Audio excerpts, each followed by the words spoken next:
Selamat Natal sekali lagi untuk Paguyuban Sosial Marga Tionghoa Indonesia yang cabang Jakarta. Saya dilahirkan di kota Sumatera Utara. Dari Medan masih kira-kira 6 sampai 7 jam di kota Rantau Prapat.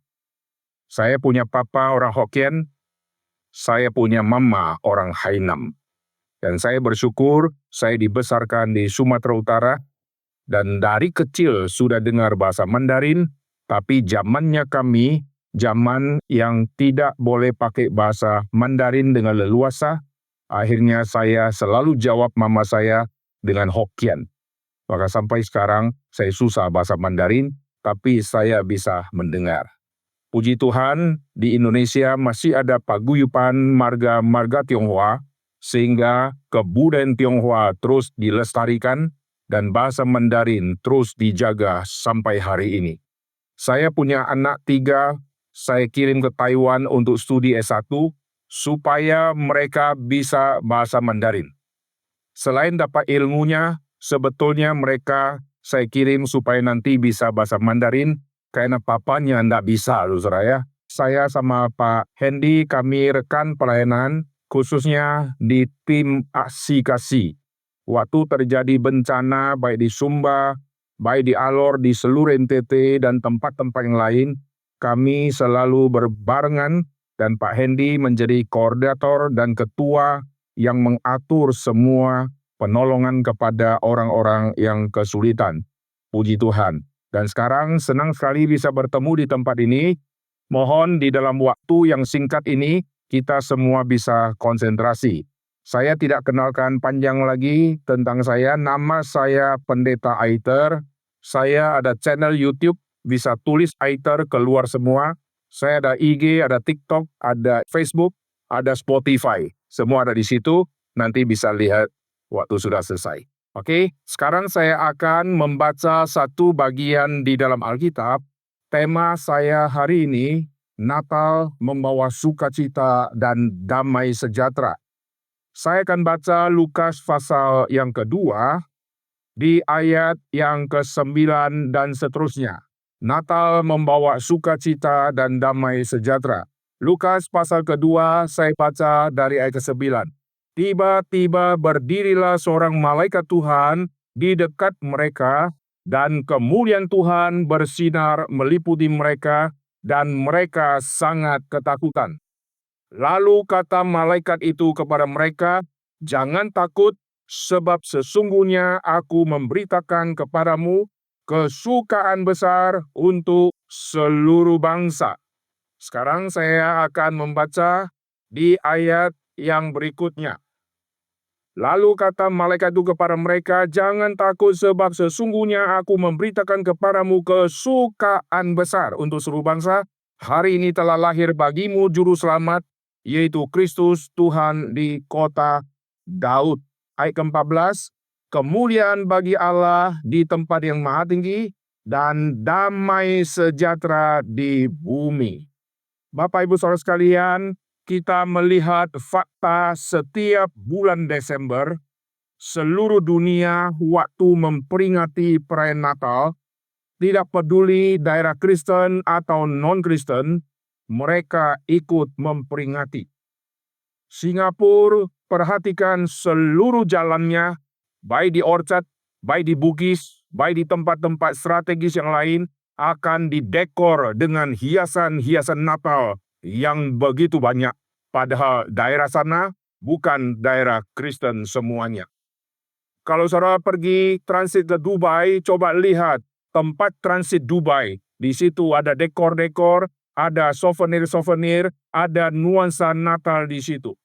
Pergi ke mall, termasuk mall di Eropa, di Amerika, lagu-lagu yang diputar, lagu Natal. Kita klik, buka YouTube, buka Facebook, buka IG, mau tidak mau kita akan menemukan ada acara Natal atau lagu-lagu Natal yang terus dinyanyikan. Kita pergi, apalagi Glodok di sini, sejak 1989, saya sudah sering keliling ke daerah Glodok ini.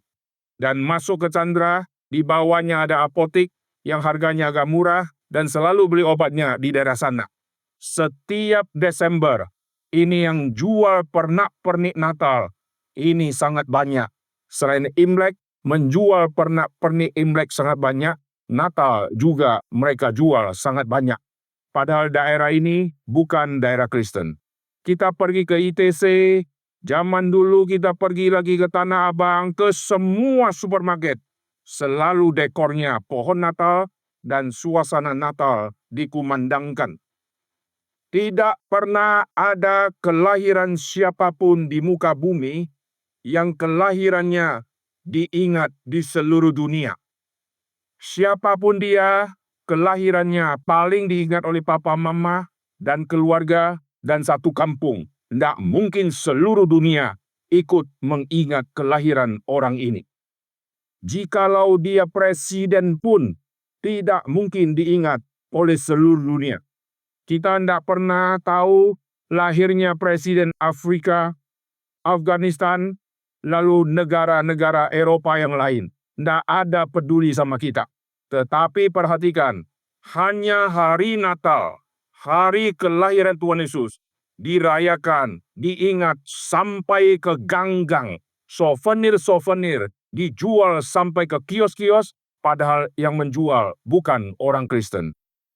Ada apa dengan kelahiran Tuhan Yesus ini? Yesus jikalau manusia biasa seperti kita, apalagi dia dari keluarga yang sangat miskin, tidak mungkin ada orang mengingat keluarga yang miskin seperti ini menjadi tokoh yang harus diingat setiap bulan Desember setiap tahun. Tetapi kenapa kelahiran Tuhan Yesus diingat sampai hari ini? Karena Yesus bukan hanya disebut manusia, dia adalah Allah yang menjadi manusia. Inilah yang membedakan kelahiran kita sama kelahiran Tuhan Yesus. Kelahiran kita boleh diabaikan, waktu anak-anak kita sudah tiada, kelahiran kita tidak pernah diingat oleh teman sekolah kita, oleh tetangga kita, karena kita orang yang kurang penting. Tetapi kenapa kelahiran Tuhan Yesus kok harus diingat? Karena kelahiran Tuhan Yesus memberikan sukacita bagi seluruh bangsa. Tidak pernah ada orang yang dilahirkan menjadi sukacita bagi seluruh bangsa. Satu bangsa saja belum tentu bisa bersukacita. Satu kecamatan saja belum tentu bisa bersukacita. Apalagi satu provinsi. Seluruh bangsa akan bersukacita. Kenapa? Karena kelahiran Tuhan Yesus memberikan jaminan keselamatan. Di dalam dunia ini manusia mencari damai. Manusia meninggalkan aktivitas dunia, manusia pergi ke gunung-gunung, manusia pergi ke tempat-tempat yang jauh, manusia bertapa, manusia konsentrasi dengan alam, manusia buang semua pikiran duniawi untuk mendapatkan ketenangan. Tetapi itu ketenangan yang palsu. Ketenangan yang palsu itu ketenangan yang dikondisikan. Kalau betul-betul kita melihat orang itu damai, dia harus ditaruh di tengah-tengah ombak yang begitu mengerikan. Kita cek dia damai atau tidak. Sekarang banyak orang berkata, saya sangat beriman. Saya sangat beriman. Ditaruh di tempat musibah, baru ketahuan tidak ada iman.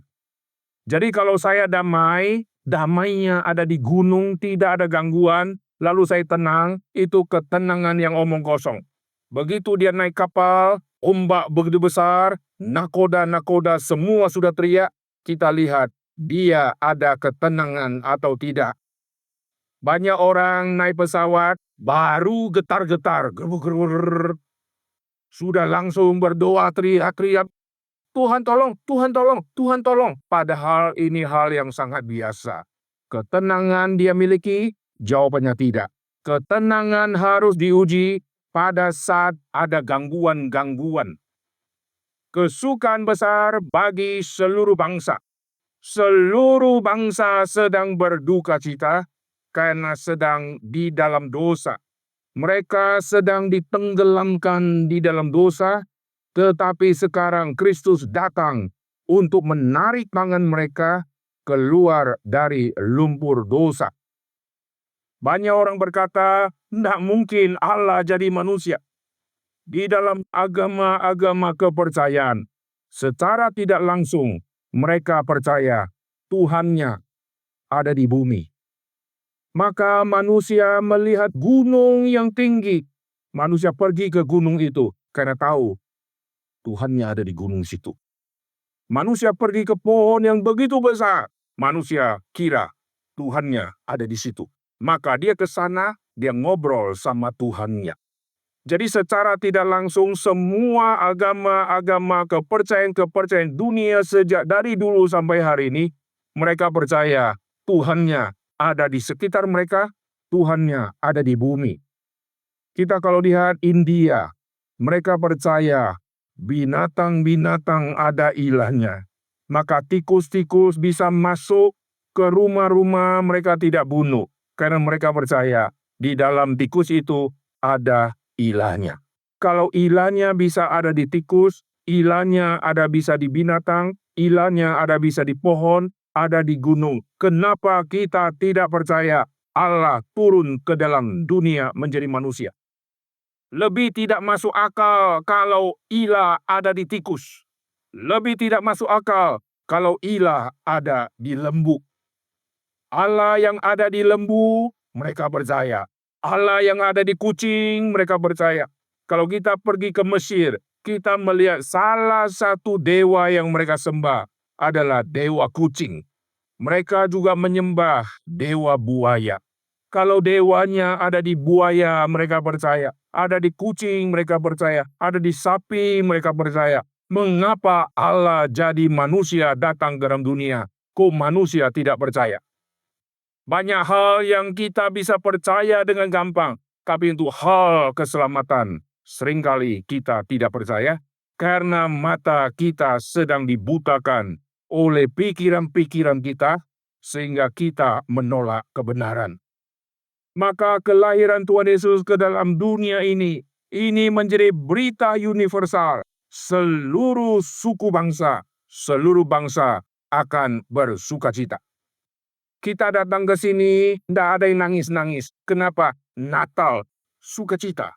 Pergi ke mall, Natal. Pergi ke jalan-jalan, ke toko-toko, Natal. Baju-baju, suasana Natal. Santa Claus, pohon Natal, pernak-pernik, keluar semua. Seluruh dunia, mereka mau tidak mau, harus mengikuti.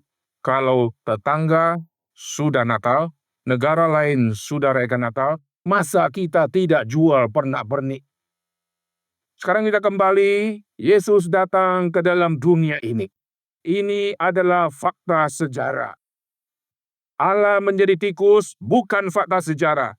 Yesus datang ke dalam dunia fakta sejarah. Dan sampai hari ini, kota-kota yang pernah Yesus kunjungi, di Israel kota itu masih ada. Saya sudah ke Israel 5 kali. Dan saya bawa tim, baru-baru ini saya bawa 50 orang, injakkan kaki di kota-kota yang disebut, di mana Yesus pernah ada di situ. Ini fakta sejarah. Penemuan arkeologi membuktikan ini fakta sejarah. Maka kita melihat fakta sejarah Yesus pernah datang ke dalam dunia ini. Jikalau ini bukan kebenaran, tidak mungkin kita ada di tempat ini rayakan Natal. Kita buang waktu kumpul dengan kata Natal bersama paguyupan. Kalau Yesus adalah fiktif, Yesus ceritanya tidak ada dalam sejarah, tidak mungkin kita beli pohon Natal, rayakan Natal, dan gereja-gereja untuk apa rayakan Natal, padahal tokoh Yesus adalah fiktif adanya. Sampai hari ini seluruh dunia mereka pergi ke objek-objek wisata. Salah satu negara yang mereka tuju dan tidak pernah berhenti-berhenti adalah Israel. Israel digempur, perang, dirudal, nggak mati-mati. Dan daerah sana terus digempur sepanjang zaman. Dan situs-situsnya Tuhan pelihara sampai hari ini. Kita membaca di Alkitab ada Yerusalem. Yerusalem sampai hari ini masih ada. Kita membaca Alkitab menulis ada bait suci dihancurkan. Sampai hari ini, masih ada tembok-tembok tersisa, yang lainnya sudah dihancurkan. Kita membaca ada kota Kapernaum, sampai hari ini masih ada kota itu. Padahal zaman Yesus sudah berlalu 2000 tahun yang lalu. Semua tempat-tempat yang dituju kota-kota, sebagian besar, semua masih ada. Betania, masih ada. Kita melihat Taman Getsemani, masih ada. Kita melihat kota Nazaret, masih ada. Yesus memanggil murid di Danau Galilea, masih ada Danau Galilea sampai hari ini. Kita melihat kota, suku bangsa yang disebut, pemetaan lokasinya sampai hari ini. Lokasinya masih ada sampai hari ini.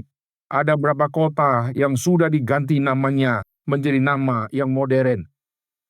Jikalau Yesus bukan Tuhan, tidak mungkin orang pergi ke Israel mengunjungi kota-kota yang dia pernah layani. Jikalau Yesus bukan Tuhan, tidak mungkin kelahirannya diingat di seluruh dunia. Dan jikalau Yesus bukan Tuhan, tidak mungkin dia bangkit. Seluruh manusia siapapun dia, ada lahirnya, ada matinya. Maka di batu nisan selalu ditulis, telah berpulang, misalnya rest in peace, siapa namanya, lalu lahirnya kapan, bulan berapa, tanggal berapa, tahun berapa, matinya tanggal berapa, bulan berapa, dan tahun berapa. Ada yang lahirnya tidak jelas, karena waktu lahir lupa dicatat karena di zaman dulu. Maka lahirnya dikosongkan, hanya ditulis tahun, tanggalnya, bulannya dia lupa, tapi matinya semua ditulis. Semua manusia ada matinya, ada tanggalnya, ada bulannya, dan ada tahunnya. Hanya Yesus yang ada lahirnya, ada matinya, ada bangkitnya. Seluruh manusia yang lain tidak ada ini. Kenapa Yesus bangkit? Karena mengalahkan kuasa maut. Semua manusia akan ditelan oleh maut. Yesus mengalahkan maut. Maut itulah yang membuat orang tidak damai sejahtera. Saya banyak melayani orang, termasuk sampai ke rumah sakit. Orang yang hidupnya kelihatan damai-damai. Begitu sakit baru ketahuan tidak ada damai. Teriak terus. Kenapa? Karena dokter sudah vonis dia akan mati dalam waktu singkat. Kegelapan akan tiba dalam hidupnya karena dia akan tutup mata selama-lamanya. Dan dia mulai gelisah luar biasa. Dia berharap ke kekayaan tidak bisa bayar dunia medis untuk sembuhkan dia. Dia harap ke anak bilang, "Pak, tahan Pak, bersandar Tuhan Pak." Dia harap obat sudah dosis tertinggi, sudah tidak mempan. Dia berharap ke siapa, tidak ada pegangan yang dia bisa pegang. Maka setiap malam dia gelisah dan tidak ada damai. Begitu hamba Tuhan pendeta datang, pendeta mendoakan dia, mengabarkan berita sukacita di dalam Yesus, dan satu dia terdiam, dan dia merenung, dan Tuhan bekerja diam hatinya. Dan setelah itu, dia menangis, dan dia mengatakan, "Saya mau percaya Tuhan Yesus." Sejak saat itu, keluarganya melihat, kenapa papa saya kok ada ketenangan, kenapa sebelumnya teriak-teriak histeris. Semua manusia akan mati, dan akan menghadapi Tuhan. Oleh sebab itu, kengerian yang sangat besar akan terjadi saat manusia akan mati. Waktu kita hidup, kita sehat, kita nggak butuh siapapun.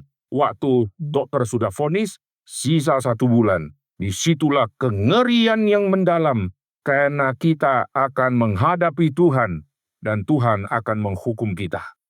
Tapi kita bersyukur kedatangan Tuhan Yesus memberikan sukacita karena ada penebusan. Ada janji keselamatan yang Yesus berikan. Tidak ada pemimpin agama manapun yang mengatakan, "Ikut aku, kau akan kubawa ke sorga." Dari kecil saya dididik di dalam agama tradisional. Dari kecil saya dibesarkan di Sumatera Utara. Mata saya begitu buka lihat tetangga, semua punya dewa dan ilah-ilah masing-masing.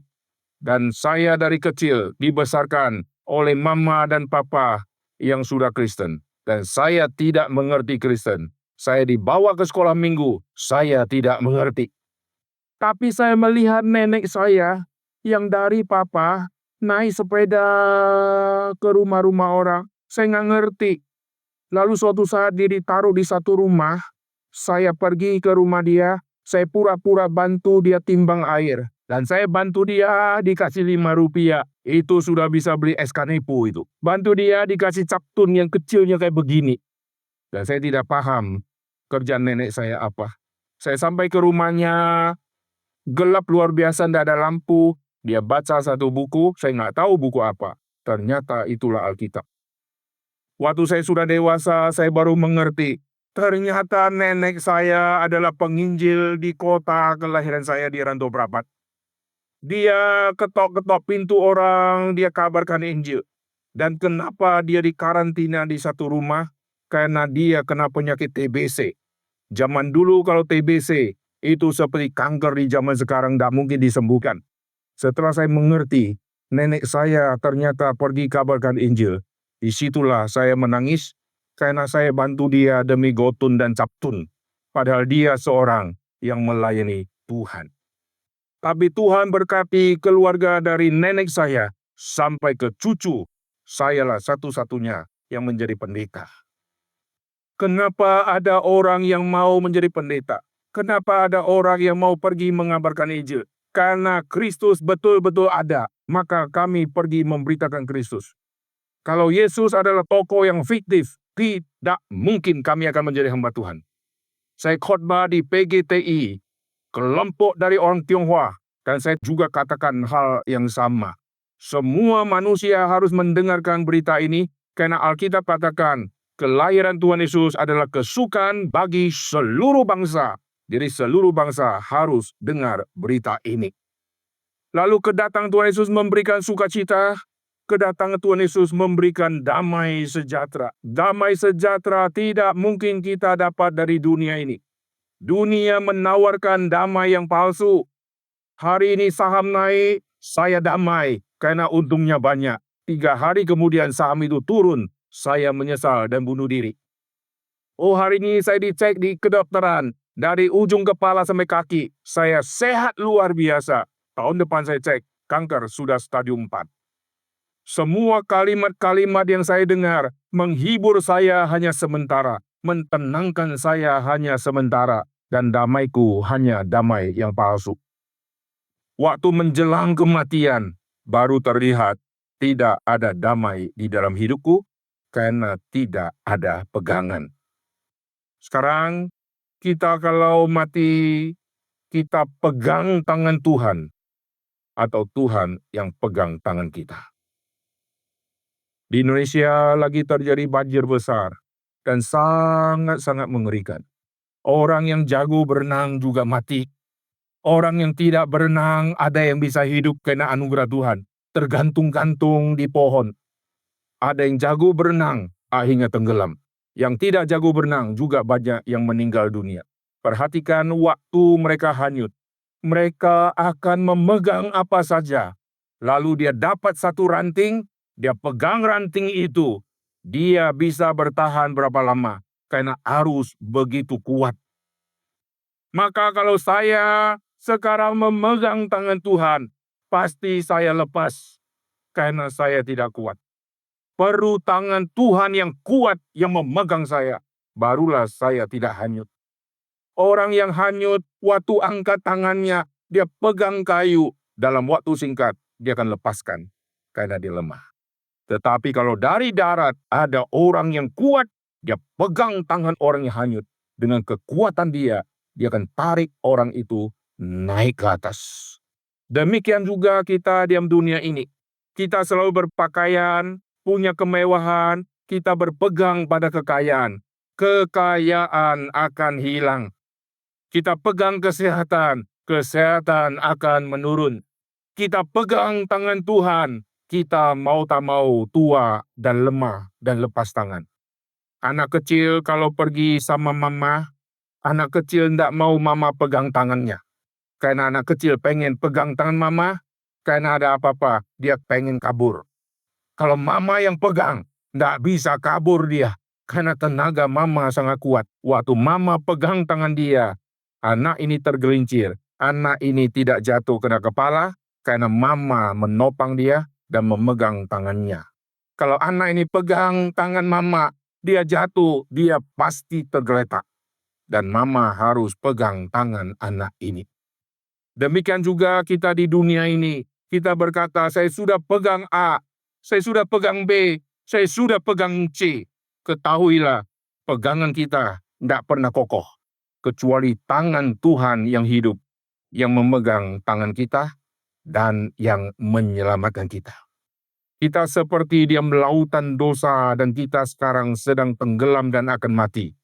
Tapi mendadak tangan satu turun lalu mengangkat kita ke atas. Barulah kita selamat. Itulah tangan Kristus. Kristus selamatkan kita dengan lahir. Kristus selamatkan kita dengan mati. Kristus selamatkan kita dengan bangkit dari kematian. Biar firman Tuhan yang singkat ini menjadi tema yang penting kenapa kita kumpul di tempat ini, kenapa kita bersukacita, dan kenapa kita sekarang bisa terima damai. Jikalau tidak di dalam Kristus, sukacitanya sukacita dunia. Jikalau tidak diam Kristus, damainya damai dunia. Dan kalau diam Kristus, sukacitanya sukacita sorgawi. Jikalau di dalam Kristus, damainya damai sorgawi. Mari kita berdoa. Bapa di dalam surga, kami berterima kasih di tengah-tengah kesempatan ini. Kami sudah mendengarkan firman Tuhan. Biar apa yang kami dengarkan sekali lagi tertanam di dalam hati kami. Mungkin kami tidak ketemu lagi. Satu persatu akan kembali ke aktivitas masing-masing. Tapi firman yang sudah didengar tidak mungkin hilang dari ingatan dan hati dari setiap yang mendengar. Biar Tuhan sendiri yang memberikan lemah lembut, memberikan pengertian, dan hamba-Mu berdoa, biar satu persatu suatu hari, mereka pun bisa menerima sukacita dan damai yang sejati di dalam Kristus. Berkati seluruh keluarga besar, berkati ayah, ibu yang masih hidup, berkati papa, mama, berkati anak-anak, bahkan cucu, bahkan cicit yang Tuhan percayakan. Dan kami berdoa ya Tuhan, Tuhan berkati paguyupan ini, selain sudah menjadi berkat bagi sesama manusia yang di dalam penderitaan, tetapi ada sukacita dan damai sejati yang mereka harus terima di dalam Kristus, supaya sampai akhir hidup mereka, waktu mereka akan mati, mereka sudah mempunyai jaminan keselamatan. Dengar doa kami dalam nama Tuhan Yesus kami berdoa. Amin.